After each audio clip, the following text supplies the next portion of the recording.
Was there any rivalry or, well, at least banter back and forth between the pilots and the mechanics regarding the planes, like whose plane is this No, anyway? but it's an interesting feature about the Air Force that most people don't realize.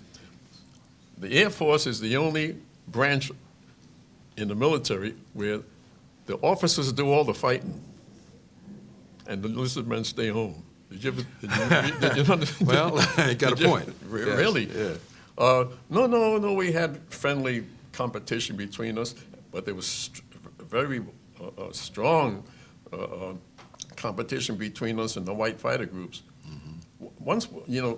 Once we got to Italy, we were sort of on our own. Training had ended, and we were fighting for our lives against the Luftwaffe and the Italian Air Force. In 1942. No, that's too soon. We didn't go overseas. We were in the Air Force in training in 1942, but we didn't go overseas until 1943. The first squadron, we had 4 squadrons. The first squadron was called the 99 Fighter Squadron. They were sent directly to Casablanca, Africa, and they joined up with a white fighter group at like the parent squadron.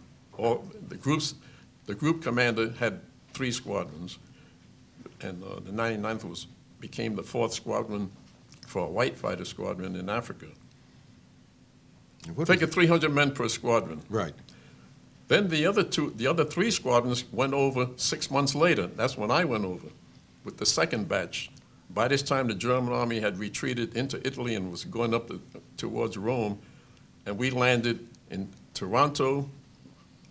When we left the States, we had 3 squadrons to go. They split us up on 3 different troop ships, mm-hmm. Liberty ships, really. Each squadron had its own ship.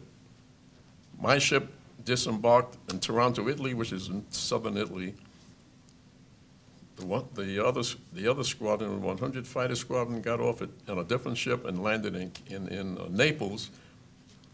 And the 302nd got off the ship with us. So we were in Italy separated for 6 months. We didn't see each other for 6 months. But they were operating, we were all flying, but from 2 different airdromes. They call them airdromes over there. And it worked out well. I mean, we did pretty good. Our pilots stood up very well against the German aircraft. Mm-hmm. Most of our airplanes that were damaged or shot down were shot down by anti-aircraft guns. Not other pilots. Not dogfights. Mm-hmm. Mm-hmm. Most of them, I'm saying. Which plane gave you the most trouble? Was there quirks about one plane or the other that were? Those airplanes are designed and manufactured very, very well. Mm-hmm. It really had no real discrepancies, really. Mm. But wear and tear, on the airplane after a while, they had to call for some pretty heavy maintenance, and that's where our expertise came in order to prevent our pilots from flying hazardous airplanes. I had the authority to ground an airplane. If I grounded it, put a Red Cross in, and nobody, and I mean with nobody, to fly that plane until I got myself and the crew got that thing back in A1 airworthiness condition. Mm-hmm. We always had spare airplanes. When planes were damaged, it would stay on the ground maybe for about a week with heavy maintenance going on it. In the meantime, the crew chief, he was with his own airplane. But we had enough spares, that we could launch 64 airplanes every morning, and the white guys could only launch 48. Remember I told you we had 1 squadron too many. Right. Oh, okay. But somehow the War Department got all screwed up in that business down there. They didn't want us in the first place. They only came out with the 99 Fighter Squadron.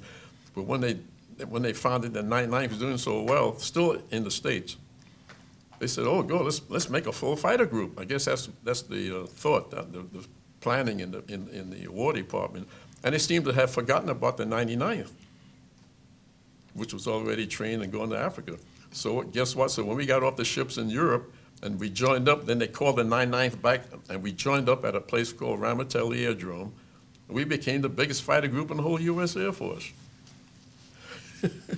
We could do more damage than any fighter group after that, and there was a lot of competition between the groups, and we always came out on top as far as targets, German targets and Italian targets destroyed, the least amount of damage to our own airplanes, what else? That sort of thing. And the least amount of pilots killed. We held that record. We were the best. We were una number. We were like the Blue Angels over there. Did you lose pilots? Of course. Oh, yeah. For your particular planes, I'm saying. Oh, yeah. Well, I lost one pilot who was taken off on the runway. And something, one of his right tire blew on a P-47 Thunderbolt.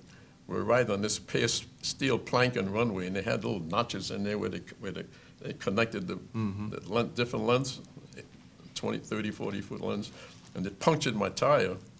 And he lost control going down there about 80 miles an hour, ran off the side, and the one wing was so low that the auxiliary fuel tanks that we had hanging underneath it sparked up, and the whole thing just blew up right in front of our face. And another time I had what the heck happened to the other guy? I had two planes damaged, but I never lost a pilot being shot down by the Germans. Had them shot up. Had them coming in with holes all over and grounded for about a week or so. And the funny thing about it, all our commanding officers were getting killed.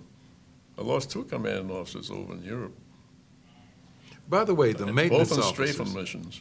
The maintenance officers, were they black or white? No, don't forget that, as we said a couple of times before, we were an all-black outfit. Okay. There were no white guys in the 332nd. Mm-hmm. No, we were on our own. We didn't need any extra help. We knew what we were doing. And there was fierce competition between us and 6 other fighter groups. There were 7 fighter groups in the U.S. 15th Army Air Force. Mm-hmm. And we were one of them, and I think we were number one. What about in the least amount of early returns, right, and the least amount of planes lost? We did very well. What about maintenance lines? Where did you get supplies at a regular we got schedule? all the supplies we ever needed. Mm-hmm. We had all brand spanking new airplanes, in spite of the rumors that you may have heard. Mm-hmm. Our P-40s down in Alabama were used, but who cares? It was for training. We went overseas and we got the latest model P-40. The 99th Fighter Squadron had the latest model P-40s. So if anyone told you that the 99th got crummy airplanes, tell them they don't know what they're talking about. They had the best P-40 fighters, which had Rolls-Royce engines in them. It was called the P-40 Model L, the lightweight P-40 we used to call it. When we got our P-39s, maybe that wasn't so hot, but it wasn't our fault. They were all, that was another 1940 model airplane. Mm-hmm. But when we got to the P-40, we got a real modern, up-to-date fighter with 2,400 horsepower and all the gas you needed, and 8 machine guns, and it was UNA number one, and we did good work. That's where we almost sank a destroyer. I say almost because there's a big controversy about that. We attacked a destroyer without the use of bombs. And we thought that the destroyer sank. We weren't lying about that. You know, the gun camera, all the fighters had cameras. I don't know whether you knew this or not. But when you squeeze the trigger to fire your machine guns, remote control, you also activated an electrically operated camera. And the camera worked as long as you kept your finger on the trigger. You released the trigger with your finger, but the camera kept going over for another 10 seconds. You've seen the war movies. Yes. But that's how it was done. There's a camera in the wing pointed forward. You can't turn it. You can't control it. She's latched in there.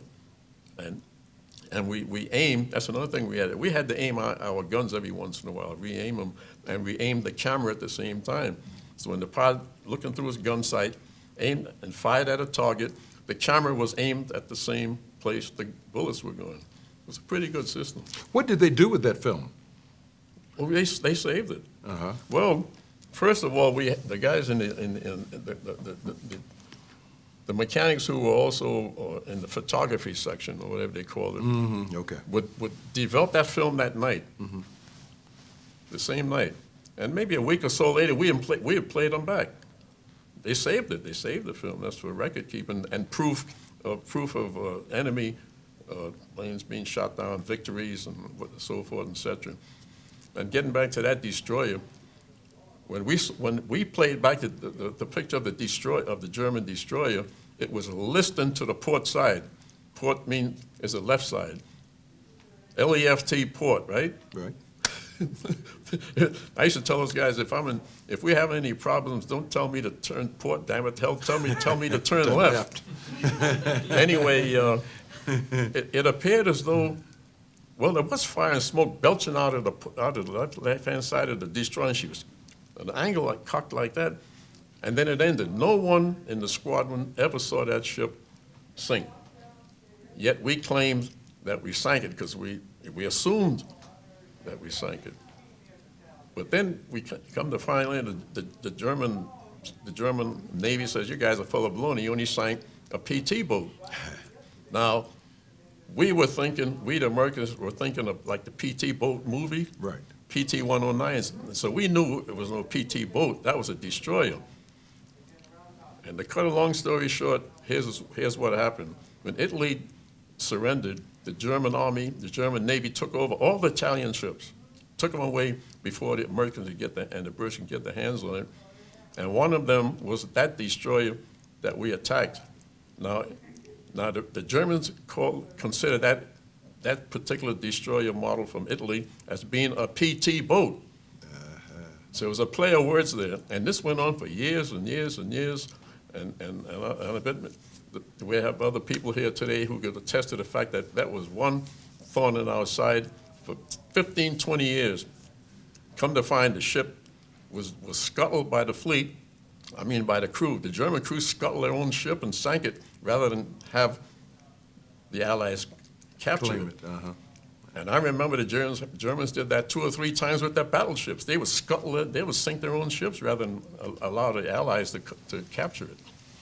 So we kind of cleared that up. But I mentioned that because the P-47 Thunderbolt was, in my opinion, was the best fighter going in World War II. With 8 machine guns, a very powerful engine, and you don't shoot those things down. It's guaranteed to bring you home. So what, 3 guns in each wing and 4 2 in each wing. 4 in each wing, okay. Now, finally, we got the P-51, which everybody likes to talk about, the P-51 Mustang, right? Mm-hmm. Which is the latest model. It should have been the best, and it was the best. Nice looking airplane, looks like a racer. 6 machine guns, very maneuverable. The pilots loved it, the mechanics loved it. And in other words, we did fly first class machines, in spite of the rumors I keep hearing all the time that they gave it, that Air Force, they didn't give us any junk. No, it never happened. So did you? And even if they did, our maintenance crews knew how to handle that. Now, we would not allow a crummy old airplane to fly. We would not without pilots.